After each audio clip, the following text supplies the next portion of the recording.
En este video vamos a resolver el ejercicio 16 del libro de Introducción a Teoría del Riesgo de Luis Rincón, sobre el tema de fórmula de Debril.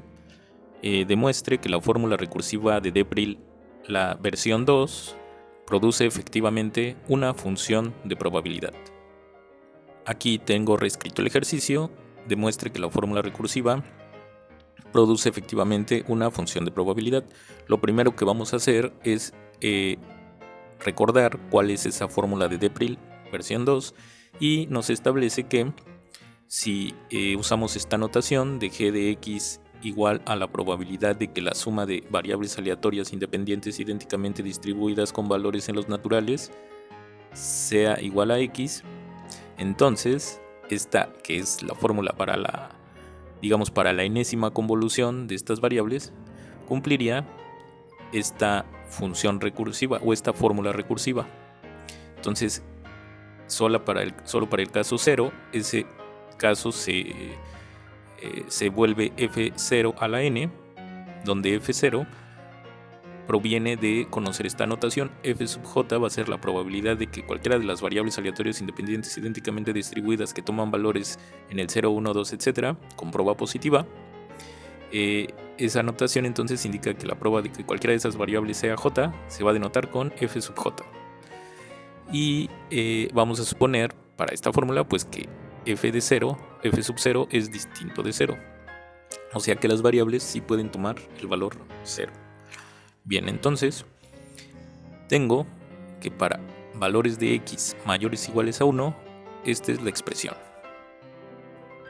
Bien, entonces lo que tenemos que demostrar es que estos valores de g sub x, que es la probabilidad de que s, denotando s, la suma de las variables aleatorias, sea igual a x, vamos a demostrar que esta suma es 1.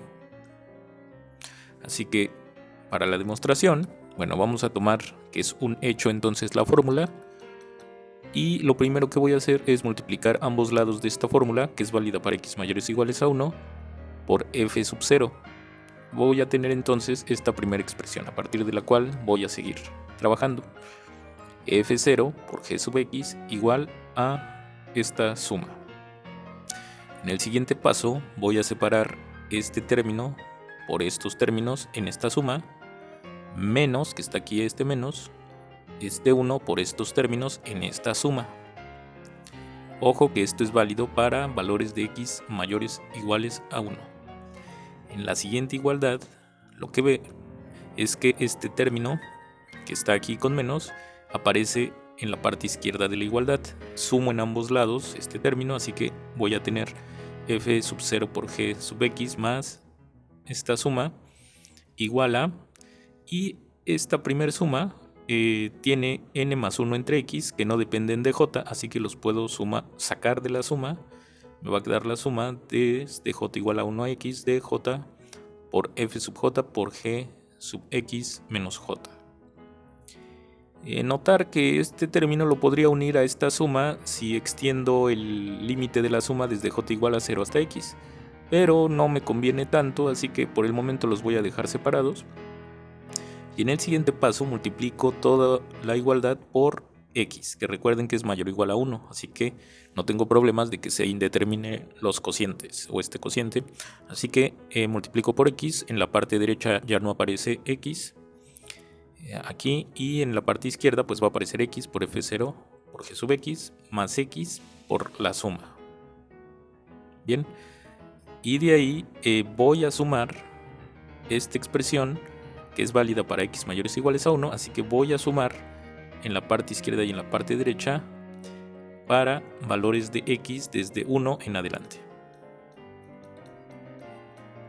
Así que sumando para x de 1 en adelante tengo esto. Vamos a hacer esta toma para que alcancen a ver que únicamente se está escribiendo esta suma desde x igual a 1 a infinito, esta suma desde x igual a 1 a infinito para este término, y en la parte derecha la suma desde x igual a 1 a infinito para este término.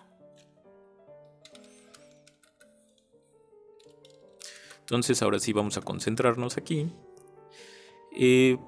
Para empezar, esto que tengo aquí es bueno, se puede escribir como la suma desde x igual a 1 o desde x igual a 0, porque ese primer término se volvería 0.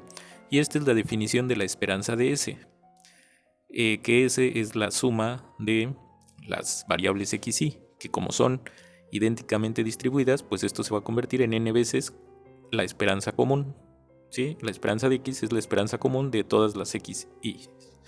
Bien, entonces en el siguiente paso, si se fijan, ya va a aparecer aquí n veces la esperanza de x.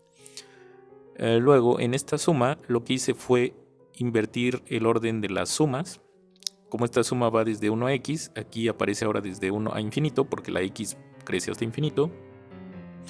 Y me va a quedar como suma interior la suma que depende del índice x. Por tanto, f sub j, que no depende de x, voy a sacarlo de la suma interior.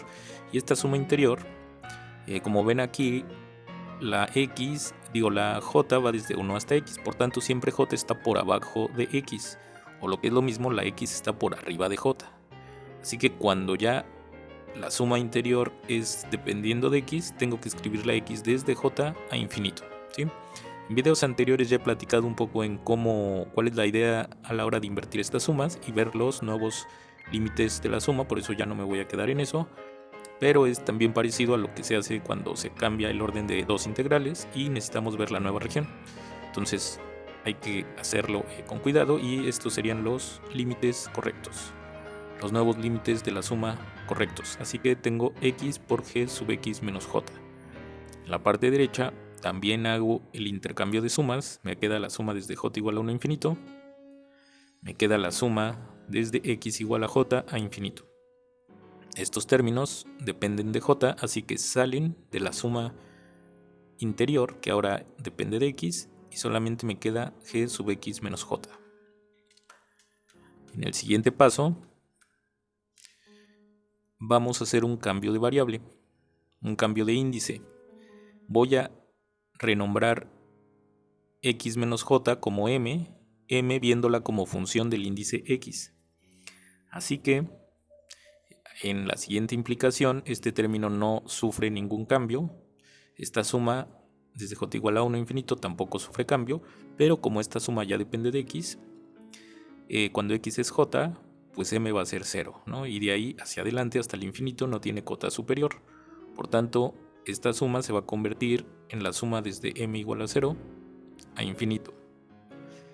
Y donde aparece x, ahora tengo que escribir, puedo despejar de aquí x, así que me va a quedar m más j.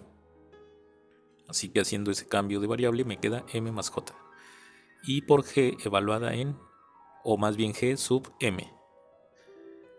Eso también lo hago en la parte derecha, pero en la parte derecha tengo ya simplemente aquí g sub x menos j desde x igual a j. Así que me va a quedar desde m igual a 0 la suma hasta infinito g sub m. Este tipo de cambios de variables y de intercambio en el orden de las sumas se va a hacer varias veces en desarrollos en este curso de teoría del riesgo, y en general en muchos temas de teoría del riesgo se utilizan estas técnicas. Más adelante, cuando veamos el modelo colectivo, en la fórmula de Panger vamos a requerir de nuevo aplicar este tipo de técnicas, así que es bueno que lo vean una y otra vez hasta que entiendan bien qué se está haciendo, ¿sí? Vean una y otra vez el procedimiento. Otro comentario que veo útil es que consideren que este ejercicio es de los, o tal vez de los ejercicios más difíciles, o tal vez el ejercicio más difícil de esta primera sección de ejercicios, que van del ejercicio 1 al ejercicio 23. Entonces, desde mi punto de vista es de los más difíciles porque requiere demasiadas maniobras con estas sumas.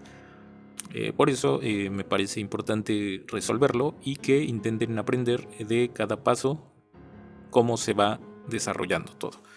Bueno, vamos a continuar entonces. Ya tenemos que esta expresión se convirtió en esta, que esta expresión se convirtió en esta. Y lo que tengo aquí, como se ve en esta llave, se va a partir en dos sumas, puesto que aquí tengo m más j, voy a partir la primer suma doble con este m por g sub m, y la segunda suma doble va a tener a j por g sub m. En este caso la j ya la escribí fuera de la suma que tiene o que depende de m. Y este término, por cierto, lo subrayé para que vean cómo aparece aquí, y aparece también en el lado derecho de la igualdad, aquí multiplicando a n más 1. Así que por ahí ya nos vamos acercando a alguna posible simplificación. Entonces, en el siguiente paso, este primer término de nuevo no ha sufrido ningún cambio, pero este término, recuerden, vuelve a ser la esperanza de S, y ya hemos dicho que la esperanza de S es n veces la esperanza de x, ¿no? Eso lo observamos o lo mencionamos justo aquí. Esta suma, fíjense cómo es exactamente esta suma, nada más que aquí aparece x, aquí abajo aparece m, ¿no? Pero pudo haber aparecido k y aquí k y no importa, o sea, es un índice. Entonces m por g de m desde 0 a infinito es lo mismo que x por g de x desde 0 a infinito. Así que esto es n veces la esperanza de x, y este término también aquí va a ser n veces la esperanza de x. Todo este caso le voy a llamar, esta expresión es la esperanza de x, ¿no? Porque tengo todos los, es esta suma que podría escribirse desde j igual a 0 infinito, porque el primer término sería 0, y esta es la definición de la esperanza de x. Y esta pues es la cantidad que queremos demostrar si es 1, así que por el momento no sabemos cuánto vale, pero la voy a denotar con I mayúscula, de incógnita, ¿no? Es la gran incógnita, así que I mayúscula. Y en el lado derecho pues tengo n más 1, de nuevo aparece esto que es la definición de la esperanza de x, y por la gran incógnita, la I mayúscula. Y ya así como tengo la expresión, pues ahora me fijo, ahora sí, este primer término misterioso, puedo factorizar n por la esperanza de x que aparece aquí y el n por la esperanza de x que aparece aquí, lo cual me va a llevar a la suma desde j igual a 0 infinito de las f's j por n por la esperanza de x. Y en el lado derecho voy a tener n por la esperanza de x por i más la esperanza de x por i. Ese valor de la esperanza de x por y este valor de la esperanza de x por y se eliminan, ¿sí? Se resta en ambos lados la cantidad y desaparece. O como se decía en el bachillerato, este término está sumando, pasa restando y se elimina con esta esperanza de x por y. Así que solo sobrevive n veces la esperanza de x por y. Y finalmente, esta suma, esta pues es la suma de todos los posibles, todas las probabilidades de x, así que eso sí sabemos que es 1, es una función de probabilidad. Así que aquí tengo un 1, n por la esperanza de x se elimina. No hay manera de que la esperanza de x se haga 0 porque x es mayor o igual a 1, así que todo esto se elimina y me queda finalmente que la gran incógnita es 1.